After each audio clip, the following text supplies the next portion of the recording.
বাঁচতেই হবে বাপ। অগণিত গুনার মধ্যে এক মানুষের দ্বারা সবচেয়ে বেশি যেই গুনাহটা হয় আল্লাহ এখানে উল্লেখ করছেন এই আয়াতে, সূরা নূরের 30 নম্বর আয়াত।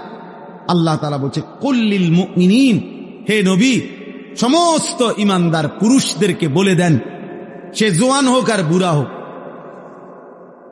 সে জওয়ান হোক আর বুড়া হোক, আপনি বলেন সমস্ত পুরুষ যেন ইয়াগুদ্দু মিন আবসারিহিম, প্রত্যেকেই যেন তাদের চোখ ভিন নারী, হারাম ছবি, হারাম দৃশ্য থেকে, হারাম না যেই নারীকে দেখার অনুমতি নাই, যেই ছবি দেখার অনুমতি নাই, যেই দৃশ্য দেখার অনুমতি নাই, তার থেকে যেন অবশ্যই আমার মোমেন বান্দা যেন যুবক হোক বৃদ্ধ হোক তাকে বলেন চোখ নামিয়ে রাখ। ইয়াগুদ্দু মিন আবসারিহিম, সে যেন চোখ নামাবে।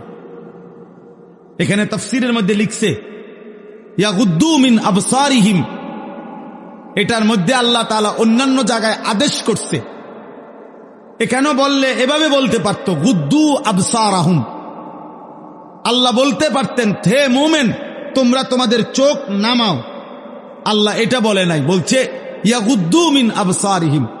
অর্থ হইল তাফসীরের মধ্যে লিখছে আল্লাহ বলতে চাচ্ছে আমার যেই বান্দাই মুমিন, যে মুমিন ইমানদার পুরুষ মাত্রই ইয়াগুদ্দু মিন আবসারিহিম, সে তো হারাম দৃশ্য থেকে চোখ নামাবেই, চোখ নামাবেই, এটা স্বাভাবিক। ও দেখবে কেন? আমি না হারাম করছি, আমি না হারাম করেছি,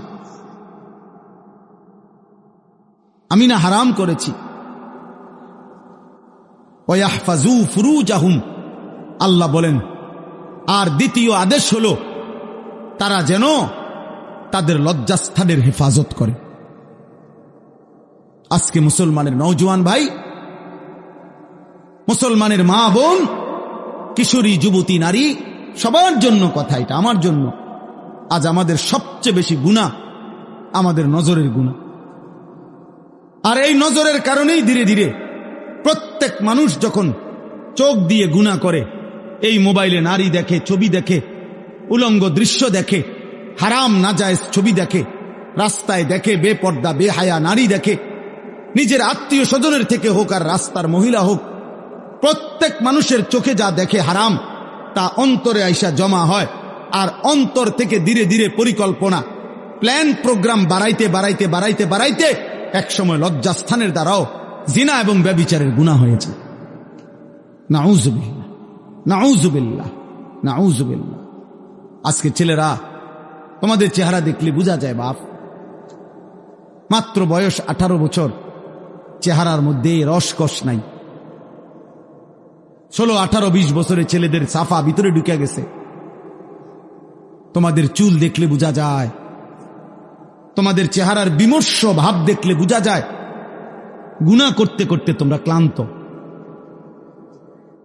গুনাহ করতে করতে ক্লান্ত। অনেক ছেলে আছে, আমি তো জানি ভাই, আমার অনেক ছেলের সাথে সম্পর্ক আছে, শত শত ছেলের সাথে। ওরা নিজেরাও বলছে হুজুর মাঝে মাঝে গুনাহ করতে করতে ক্লান্তি, অর্থাৎ মোবাইল দেখতে দেখতে আর ভাল লাগে না, তো এমনি হাত টানা দিয়া মানে শুধু শুধু টানতেছে, মানে আর ভাল লাগতেছে না, ও কি করবে? আহা, তার জবান দিয়া তো আল্লাহর নাফরমানের শয়তান তারে এমন মোহর মারিয়া দিছে, 2-4-10 ঘন্টাতে তো এই নাফরমান মোবাইলের এই দৃশ্যগুলো ছাড়া, মোবাইলের আর বন্ধুদের আড্ডা ছাড়া একটা বার তার মুখ দিয়ে আল্লাহ এই শব্দটাও বাইর হয় না। এই জানোয়ার সুখ পাবে কেমনে? এই হাইওয়ান সুখ পাবে কেমনে? ও তো ভিন্ন কিছু জানেই না, ও তো সেজদার মজাই জানে না, ও তো আল্লাহকে ডাকার মজাই জানে না, ও আল্লাহর রাস্তায় দান করার মজাই জানে না, ও আল্লাহর ইলম দ্বীন শিখার মজাই তো জানে না।